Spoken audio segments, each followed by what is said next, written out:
What's good, YouTube? It's your boy Vonnie coming back at y'all with another YouTube video. So, let's get straight into it, man.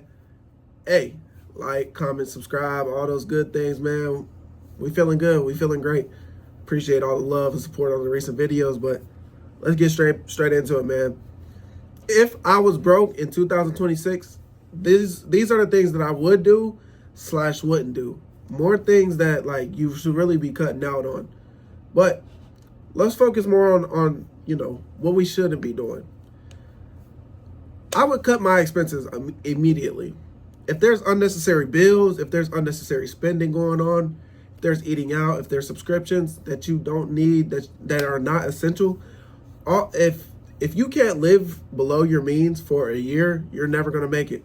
So if you can't stop subscribing to Spotify, Netflix, you got Hulu, you got Apple Music. If you can't just listen to like free music, like get free music apps, and then not watch Netflix, you're gonna miss out on some shows, sadly. But if you can cut that out your life, bam, you got more money to work with. You got more money that you're saving each and every month. I get it. Those bills don't seem like, oh well, Netflix is only $20 and Spotify is only $15 and Apple Music's only $12. But those things start to add up, and it's not like, oh, you pay for it. It's not like, oh, you're only paying for it one time. You're paying for this every month. You're paying for this every single month. So if you can save that extra, what did I say? About $50, then that can go into an investment account or a savings account or some sort. So that's what I gotta say. Cut your expenses out. Cut them out. Like, you shouldn't be shopping. No shopping. No, you shouldn't be buying new clothes. You should be wearing the same clothes that if you go get a whole new wardrobe, you should be wearing those clothes for the next 3-4 years with no changes. You might go get some white tees, some black tees. That's it. You don't even get new shoes. If you do get some new shoes, go get some Crocs or something, bro. Something like that. Like, something not too expensive. But even then, you don't even need them. If you got shoes, you're good. So yeah, cut out those little expenses, and you'll see your bank account will start growing, and you'll be able to save a lot more.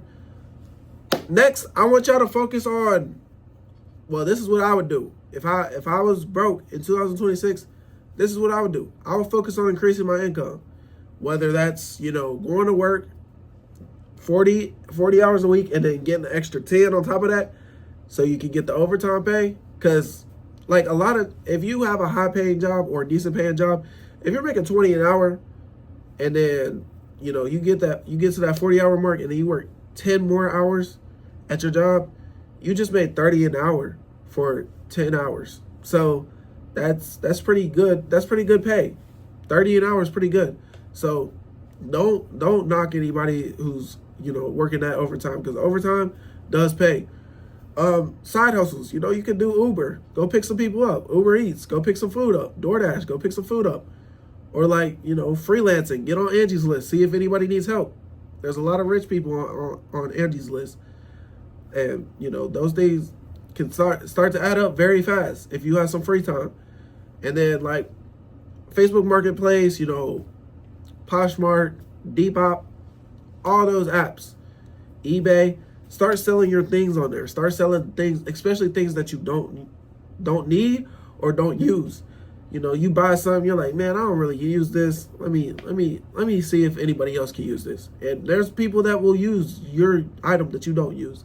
So yeah, try to increase your income. And then another thing is, if you make 15 an hour and this job over here is paying 17 an hour, try to get a job there. And then, you get a job there, and then this job over here is paying 20 an hour, try to get a job there. Because the more you increase your income, the more money you're going to have. Like, it just makes sense. Like, I mean, these workplaces don't care about you for real. So when it comes to, doing that, going from this place to this place to this place, people don't really care, because people understand in this day and age, you're just trying to make more money. So, that's how you really increase your income. Work those overtime hours, find a little side hustle to do outside of those overtime hours, and then, put something up on Marketplace when you have some free time, or eBay, and sell some of your items. Don't sell like things that you use every day. Just sell stuff that you don't use. You feel me? And then I would start building my emergency fund up. So, you know, if you have, I say, 2,000 in your savings account, you're comfortable. You're comfortable because your emergency fund, you know, if something tragic happens, you got enough funds to make sure that you're good, that nothing's gonna go wrong. So, yeah, build up that emergency fund.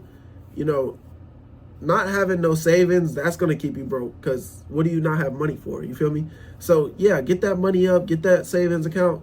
You know, nothing too big. I mean, of course, you're always gonna want to build on the emergency fund, but once you see like 1,500, you know, 2,000 in there, you should feel pretty comfortable. But still keep building on that. But like now you got some money where if an emergency does happen, you know, you can pay for it. I would also avoid like debt. Don't take on no debt, especially if you already have debt, you know, student loans, credit cards, you know, you got a car payment. Yeah, don't get into debt, but especially if you're already in debt, don't get more into it. So yeah, avoid that debt. You know, you want to learn a high value skill, something that can increase your income by a big margin. Everybody likes to hate on trades and everything, and I'm confused on why people would hate on trades when, you know, there's people out there that start out at 28 an hour. And if you're looking for a job right now, you know 28 an hour is hard to come by. If you're just searching, you know, on Indeed, you know, ZipRecruiter, 28 an hour is hard. But you go to school for 6 to 7 months, you go to school for that long, and then you come out on the other end, you're making 28 at the minimum. The next year, you're making 33. The next year after that, you're making 38. You know, and it really does move that quickly. Like, I would never hate on a trade person because trades are needed. Trades are what keep America running for real. So, you know, a lot of people wouldn't know what to do with like electricity and stuff. Electricians can help. A lot of people don't know what to do with HVAC units. HVAC specialists can help. You know, a lot of people don't know what to do when their like pipes get clogged. Plumbers know exactly what to do. So it's needed, you know, and if you don't like that type of stuff, you can always, you know, get into sales. Sales is a good one. I know it's hard because you always feel like, oh, sales is a pyramid scheme. Well, get to the top of that pyramid then.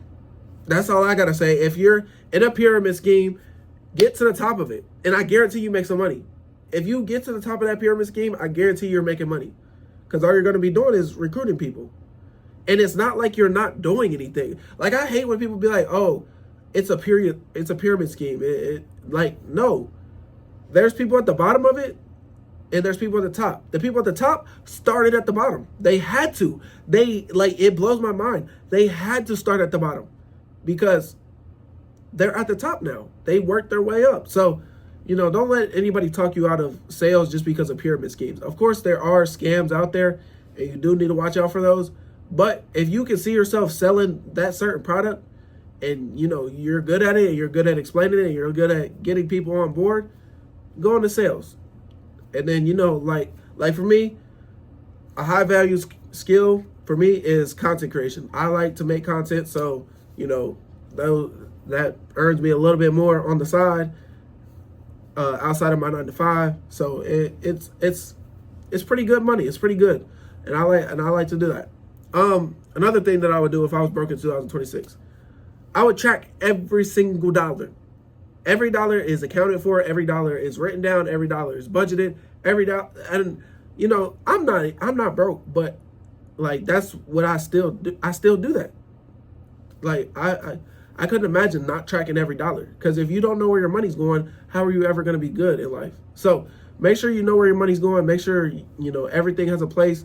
You know, invest here, save here, build up those accounts, man. It's so nice to see, you know, you can have $5,000 in your hand, you got $7,000 in a high yield savings account.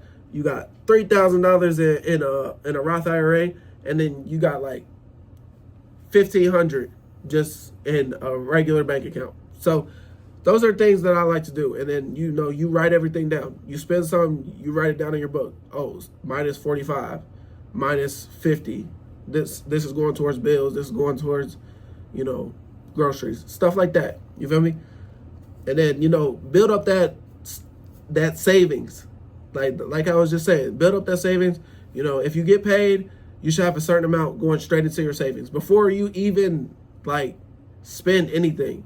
And then whatever is left over from bills and investing and then saving is what you can spend for the week. But what I like to do is, even if I have a little bit left over after everything, I'll put half of that into an investment account or something like that. If I got $50 left over, I'll put 25 of it into an investment account. Now I got $25 to work with for the next 2 weeks. I live like I'm broke. Live like you're broke. That's it. Like that.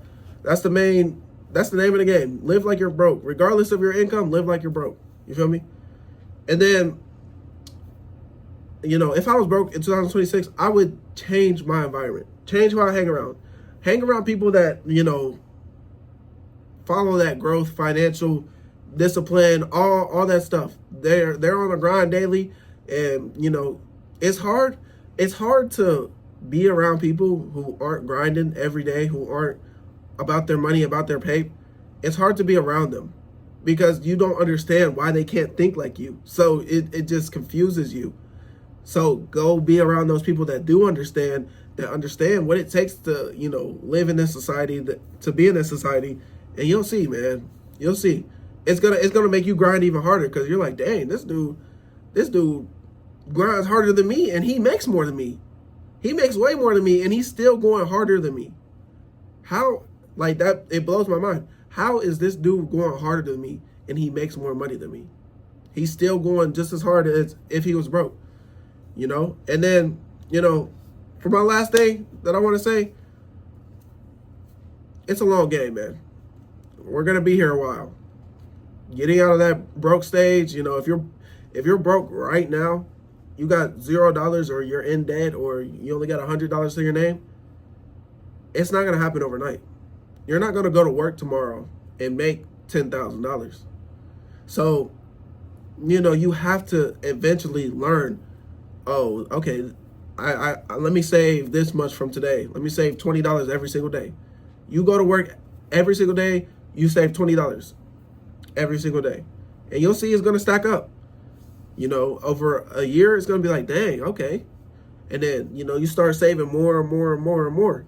And then by year 3 or 4, your financial situation is completely changed. So I just wanted to say, being broke isn't all about laziness, but staying broke usually comes from habits that never change. So, change your habits, change your morals, get into the game, man. It's a game. And we're in it for the long run. But yeah, if I was broke in 2026, those are the things that I would do. And that's it for the video, man.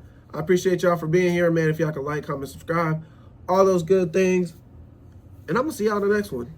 Peace.